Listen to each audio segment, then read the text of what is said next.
इतिहासकार इंद्रजित सावंत यांनी शिवसेनेचे आमदार संजय गायकवाड यांची चांगलीच खरडपट्टी काढली आहे. खरंच गायकवाड छत्रपती शिवाजी महाराजांचे अनुयायी असते तर महिलांबाबत अपशब्द वापरले नसते.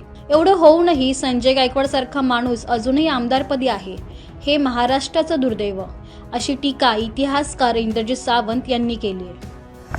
काय सांगाल संजय गायकवाड यांनी ज्या पद्धतीनं प्रशांत आंबी यांच्याशी संवाद साधल्याचं आपण ऑडिओ ऐकला असेल, त्यामध्ये एकतर धमकीची भाषा तर आहेच, मात्र छत्रपती शिवाजी महाराजांच्या बद्दल सुद्धा काही आक्षेपार्ह विधानं त्यामध्ये दिसत आहेत. कसं बघताय एकूणच या वक्तव्याकडं आणि या सगळ्या प्रकारात? मी या सगळ्या गोष्टीकडं त्या आमदार महोदयांचं अज्ञान आहे या दृष्टीनं बघतो.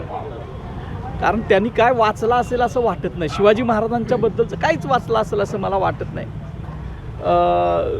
जनता, लोक, रयत ही शिवाजी महाराजांच्यावर प्रेम करते आणि शिवाजी महाराजांच्यावर जर आपण काहीतरी पुतळे उभारले, काहीतरी कार्यक्रम घेतले तर आपल्याला मतं मिळतील या भावनेतून ते शिवचरित्राकडे बघतात असं दिसतंय. नाहीतर त्यांनी ज्या शिवाजी महाराजांनी शत्रूंच्या स्त्रियांबद्दल सुद्धा आदराची भावना ठेवली आणि शिवछत्रपतींच्या चारित्र्याबद्दल शत्रूच्या इतिहासकारांनी सुद्धा एक अणू एवढाही कलंक नाही शिवछत्रपतींच्या चारित्र्याबद्दल असं म्हटलं. अशा व्यक्तीचा जर ते अनुयायी असते तर त्यांनी अत्यंत अश्लील घाणेरड्या शिव्या स्त्रियांच्याबद्दल, महिलांच्याबद्दल, कुणाच्या आईबद्दल वापरल्या नसत्या. आणि त्यामुळं त्यांच्या ज्या पद्धतीनं त्यांनी, आणि बरं 1-2 नाही 9 मिनटं ते अत्यंत घाणेरडं बोलत होते.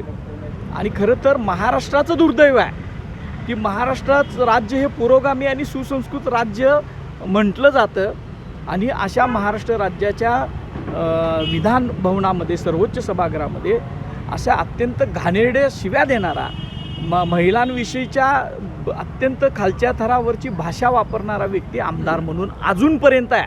आता 2-3 दिवस झाले, अजूनपर्यंत तो आमदार म्हणून राहतोय आणि त्याच्या विषयावर मुख्यमंत्री, उपमुख्यमंत्री काहीही बोलत नाहीत.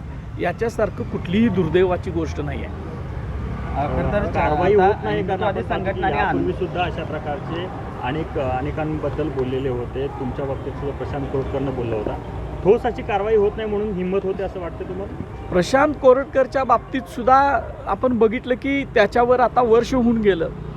त्याच्यावर जो चार्जशीट दाखल करायचा असतो त्याच्यासाठी शासनाची उच्चस्तरीय परवानगी लागते, ती अजून दिलेली नाही आहे.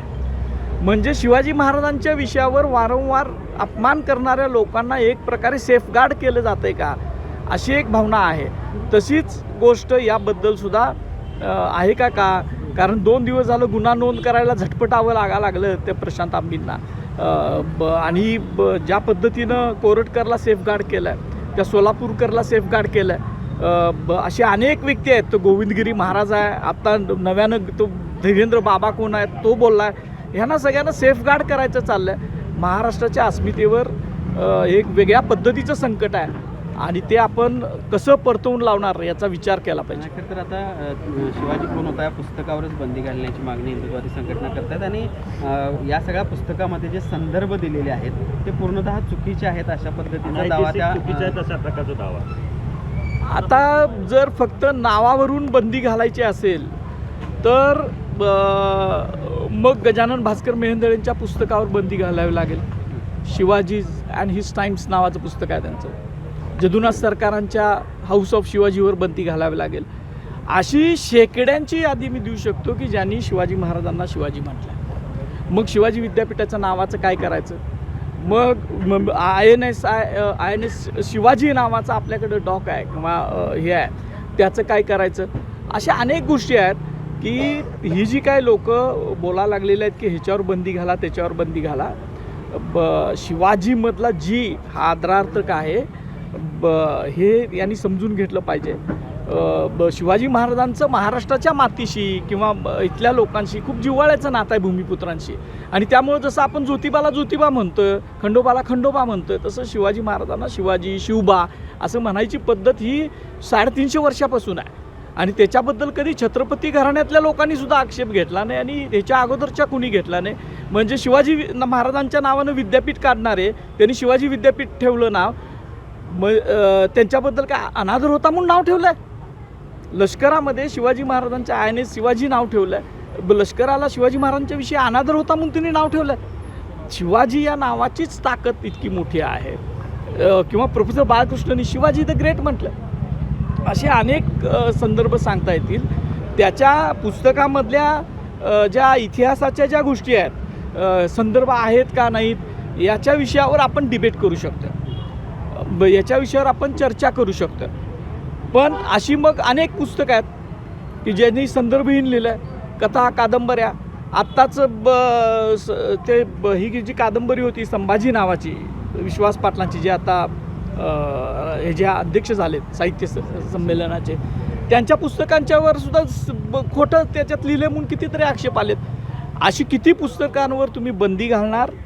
आणि काही गोष्टी अशा सिनेमांवर, किती नवीन छावा सिनेमा आला होता त्याच्यावर अशा कितीतरी गोष्टींवर बंदी घालावी लागेल की ज्याच्या इतिहासाच्या आधारावर त्या नाही आहेत. कारण साहित्य कलाकृती असतील ह्यांना थोडंसं लिबर्टी द्यावी लागते. पण हे जे पुस्तक आहे, माझ्या माहितीप्रमाणे हे पानसरे अण्णांनी एका ठिकाणी व्याख्यान दिलेलं होतं शिवाजी महाराजांच्याबद्दल. तेच व्याख्यान वाढवून त्यांनी पुस्तिकेच्या स्वरूपात ते प्रकाशित केलेलं आहे. आणि ते मला वाटतं 88ला ते प्रकाशित झालं पहिल्यांदा. 88पासून आजपर्यंत ते सलग चाललं आहे. लाखो आवृत्त्या निघाल्यात. आक्षेप असते तर तुम्ही त्याच्यावर प्रतिवाद करणारं पुस्तक लिहा. जसं बाबासाहेब पुरंदरेंच्या त्यांचं जे पुस्तक होतं त्याच्यावर डॉक्टर आह साळुंके सरांनी बाबासाहेब पुरंदरेंची इतिहासधुळी बखर नावाचं पुस्तक लिहिलं आहे. ते वाचल्यानंतर त्या बाबासाहेबांच्या शिवचरित्राचा फोलपणा लक्षात येतं. तसं पानसरेंचं पुस्तक खोटं आहे किंवा संदर्भहीन आहे, याच्याविषयी ठोस संदर्भानं लिहा ना. विनाकारण द्वेष निर्माण करायसाठी त्या माणसानं शहिदी पत्करली, गोळ्या खाल्ल्या, त्याच्या खुनाबद्दल चर्चा करणार नाही. त्यांच्या खुन्यांचा गौरव एक प्रकारे केला जातो. ते काही शिवप्रेमी नव्हते का? पानसरे अण्णा काही शिवप्रेमी नव्हते? उगीच शिवाजी महाराजांच्यावर बोलायला गेले का? शिवप्रेमी होती ही माणसं. हे सगळ्या महाराष्ट्रानं समजून घेतलं पाहिजे असं मला वाटतं.